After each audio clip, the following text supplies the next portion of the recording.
नमस्कार दोस्तों, आज मैं आपको मल्लिकार्जुन ज्योतिर्लिंग के बारे में बताऊंगी, जो कि भारत के आंध्र प्रदेश के कृष्णा जिले में स्थित है।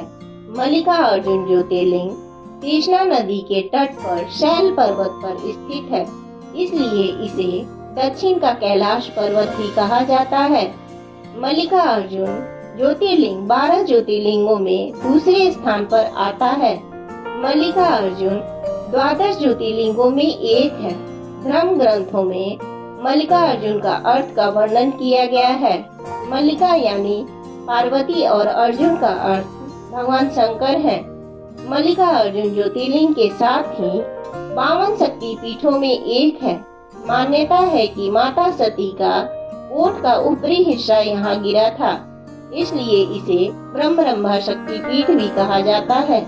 इसलिए यह स्थान हिंदुओं के लिए विशेष महत्व रखता है।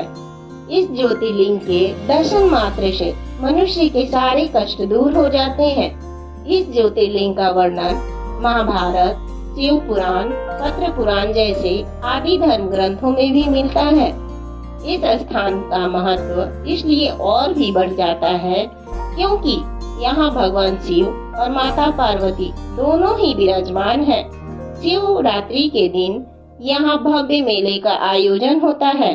शिवरात्रि के दिन भगवान शिव और माता पार्वती का विवाह का उत्सव मनाया जाता है। यहाँ त्रिवेणी संगम में स्नान करना बहुत ही शुभ माना जाता है। शिव पुराण की कथा के अनुसार एक बार कार्तिकी जी और गणेश जी दोनों भाई अपने विवाह को लेकर कलह कर रहे थे कि मैं पहले विवाह करूंगा तो मैं पहले विवाह करूंगा। तभी भगवान शिव और माता पार्वती उन दोनों के विवाद सुलझाने के लिए एक प्रस्ताव रखे कि जो भी इस पृथ्वी का चक्कर लगाकर सबसे पहले आएगा उसका विवाह पहले होगा। कार्तिक जी यह बात सुनकर अपने वाहन को लेकर मोर पर सवार होकर पृथ्वी का चक्कर लगाने चल दिए, लेकिन गणेश जी ने अपनी चतुराई और बुद्धि का प्रयोग किया, क्योंकि वे जानते थे उनका वाहन मूषक है और मूषक कार्तिकेय का वाहन मोर से पहले पृथ्वी की परिक्रमा नहीं कर सकता।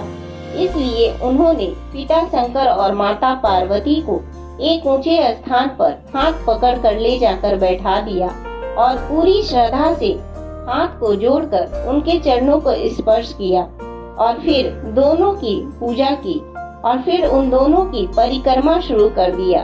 माता पिता के साथ परिक्रमा किया। इस बात को देखकर माता पार्वती ने कहा, हे पुत्र, तुम ऐसा क्यों कर रहे हो?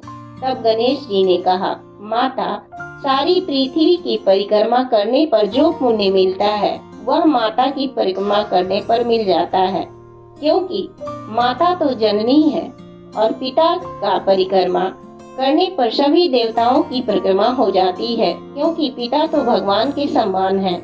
यह बात तो शास्त्रों में लिखा हुआ है। इसलिए मैं आप दोनों की परिक्रमा कर ली तो मानो पूरे ब्रह्मांड की परिक्रमा कर लिया।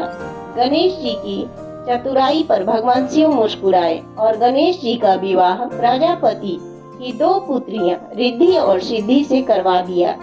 जब कार्तिकेय जी की परिक्रमा पूरी करने वाले थे, तभी श्री नारद जी उनके समक्ष प्रकट हुए और उन्होंने गणेश जी की चतुराई के बारे में बताया और उनकी विवाह की सारी बात बताई।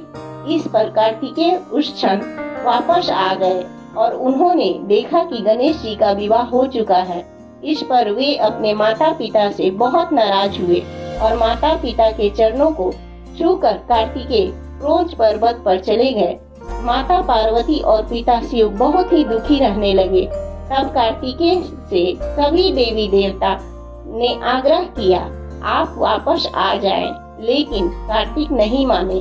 माता पार्वती और पिता शिव पुत्र से मिलने क्रोंच पर्वत पहुँचे, लेकिन कार्तिकेय को जब माता पार्वती और पिता शंकर के आने की बात पता चली तो उन्होंने कार्तिकेय क्रोंच पर्वत से 36 किलोमीटर दूर त्रिनियोजन चले गए। जब भगवान शिव और माता पार्वती वहां पहुंचे तो पुत्र की दर्शन की लालसा में ज्योतिर्लिंग रूप धारण कर लिया, यहीं विराजमान हो गए। तभी से यह धाम मल्लिकार्जुन ज्योतिर्लिंग के नाम से प्रसिद्ध हो गया।